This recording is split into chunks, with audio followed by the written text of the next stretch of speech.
আপনাদের সামনে আজকে আর একটা নতুন ইতিহাসের খোঁজে বেরিয়ে পড়েছি। তো আমি এসেছি আজকে পারদাই গ্রাম, যেটা দুর্গাপুরে আছে। তো কোথায় আছে না আছে টোটাল ডিটেলস আমাদের সামনে তুলে ধরবো।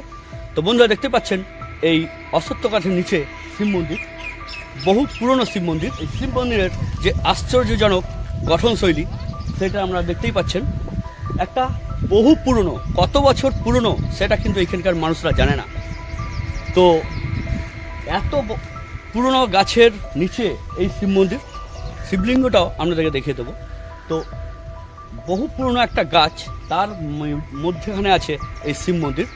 যেন মনে হচ্ছে একটা অশ্বত্থ গাছ তার কোলে শিব মন্দিরটিকে বা শিবলিঙ্গটিকে আগলে রেখেছে। তো আমার সঙ্গে থাকুন, প্রথম থেকে শেষ পর্যন্ত ভিডিও দেখবেন, অবশ্যই ভালো লাগবে। আর চলুন তাহলে লেটস গো।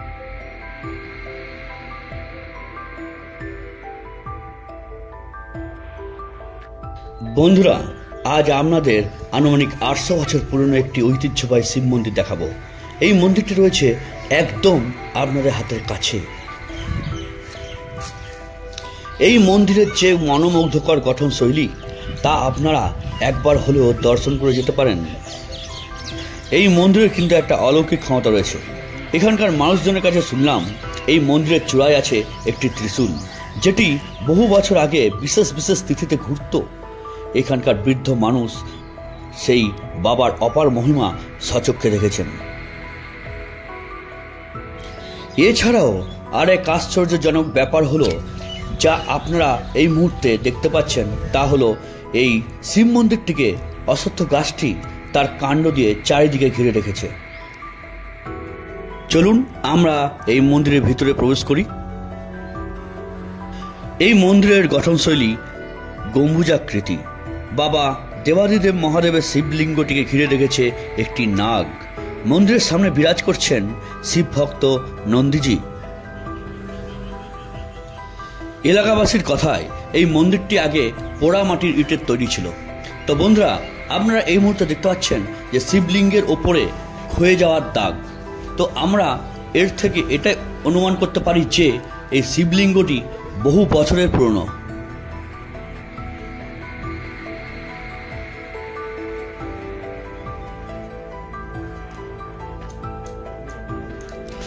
আপনারা হয়তো গাছের শিকড় দিয়ে বহু মন্দিরকে ঘিরে থাকতে দেখেছেন, কিন্তু এত সুন্দরভাবে মন্দিরটিকে ঘিরে রেখেছে একটি অশ্বত্থ গাছ, যেন মনে হচ্ছে মা তার সন্তানকে কোলের মধ্যে আগলে রেখেছে। এই শিব মন্দিরে বহু মানুষের মনস্কামনা পূর্ণ হয়েছে। আশেপাশে থাকা বহু মানুষ বহু বিপদ থেকে উদ্ধার পেয়েছে।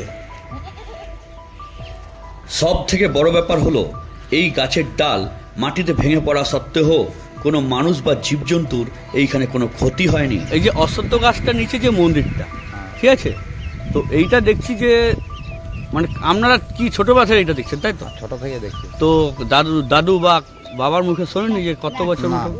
তারাও এইরকমই দেখেছে, আমার বাবারাও এরকম দেখেছে, আমার দাদুরাও এরকম। তাহলে কি ধরে নেওয়া যায় এটা মোটামুটি 800-900 বছর আগে?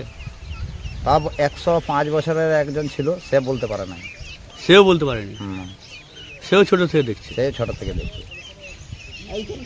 না, দেখে তো বোঝাই যাচ্ছে যে গাছটার নিচে আছে, মানে গাছটা যে কিভাবে বড় হয়েছে এর উপর দিয়ে, ওটা কেউ বলতে পারবে। একটা আশ্চর্যজনক জিনিস কিন্তু এটা আপনাদের গ্রামে আছে। তো এটা আর ত্রিশূলটা ঘুরে শুনেছি, ত্রিশূলটা আগে ঘুরতো।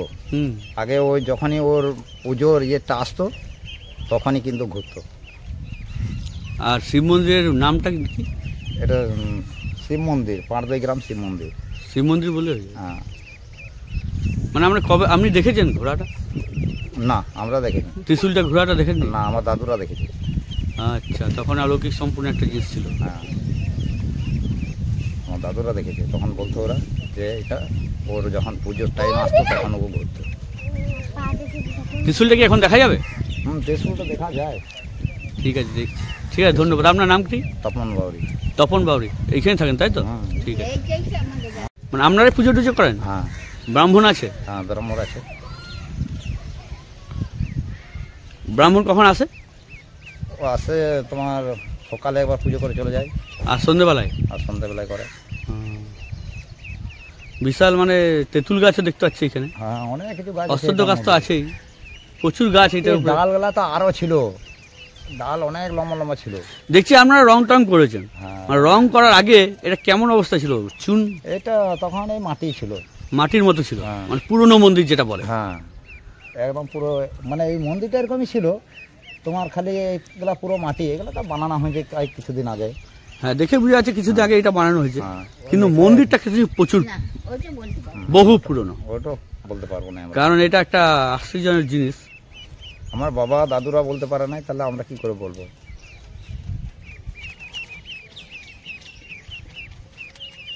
ঠিক আছে, ধন্যবাদ আপনাকে। হ্যাঁ ঠিক আছে। হ্যাঁ, আপনাদের বাড়ি এখানে নাকি? হ্যাঁ, আমাদের তো অন্য কোথাও নাই, আমাদের আমরা মানে এইখানকারই মানুষ। এইখানকার। কতদিন ধরে দেখছেন এটা? এইরকম বেলা থেকে দেখি। ছোটবেলা থেকে? হ্যাঁ। তার আগে থেকেও তো দেখছেন? হ্যাঁ, যখন বিয়ার মান হয়েছে তখন থেকেই তো দেখি। আর এর উপরে নাকি একটা ত্রিশূল আছে? হ্যাঁ ত্রিশূলটা ঘোরে? হ্যাঁ, ঘুরছে আগে। দেখেছেন ঘোরা? হ্যাঁ হ্যাঁ, ঘুরতে দেখেছেন? হ্যাঁ, মানে কেন ঘুরতো? কি করে জানবো? এমনি ঘুরতো? হ্যাঁ, মানে পুজো পার্বণ বা কিছু? পুজো হতো, এই শিবরাত্রি হয়, শিবরাত্রির সময় ঘোরে ত্রিশূল? আগে ঘুরতে হতো, আচ্ছা। এখন আর কই দেখতে পাইনি। আর অশ্বত্থ গাছটাকে অনেকবার ভাঙা গেছে শুনলাম। অনেক ভাঙা গেছে, অনেক বড় হও টাকা ছিল, এই টাকা ছিল, সবাই মিটিং হয়েছে। এই মন্দিরের সামনে আছে একটি বড় পুকুর, আর বাম পাশে আছে একটি কালী মন্দিরের বেদি, যেটা আপনারা এই মুহূর্তে দেখতে পাচ্ছেন। তো বন্ধুরা, আপনারা হয়তো ভাবছেন এই মন্দিরে আপনারা কি করে আসবেন। তো বন্ধুরা, আপনারা পশ্চিম বর্ধমান জেলার দুর্গাপুর স্টেশনে নেমে তার পাশেই বাস স্ট্যান্ড থেকে বিজন যাওয়ার বাসে চেপে আপনারা ভগৎ সিং মোড় কিংবা ভারতী মোড়ে নেমে অটো কিংবা টোটো ধরে এই পারদাহি গ্রামের অলৌকিক রহস্যময় শিব মন্দিরটিতে অনায়াসেই চলে আসতে পারবেন। এইটা সিআরপিএফ ক্যাম্পের পেছনেই পারদাহি গ্রাম, আর এইখানে আছে এই ঐতিহাসিক শিব মন্দির। আপনাদের এই মন্দিরটি কেমন লাগলো সেটা অবশ্যই কিন্তু কমেন্ট করে জানাবেন, আর যদি ভালো লাগে তাহলে বন্ধুদেরকে শেয়ার করবেন, আর আত্মীয় স্বজনদেরকেও দেখার সুযোগ করে দেবেন। তো বন্ধুরা, তো আজকের জন্য আমার ভিডিওটি আমি এখানেই শেষ করছি, আবার পরের ভিডিওতে দেখা হবে। Tata, bye bye.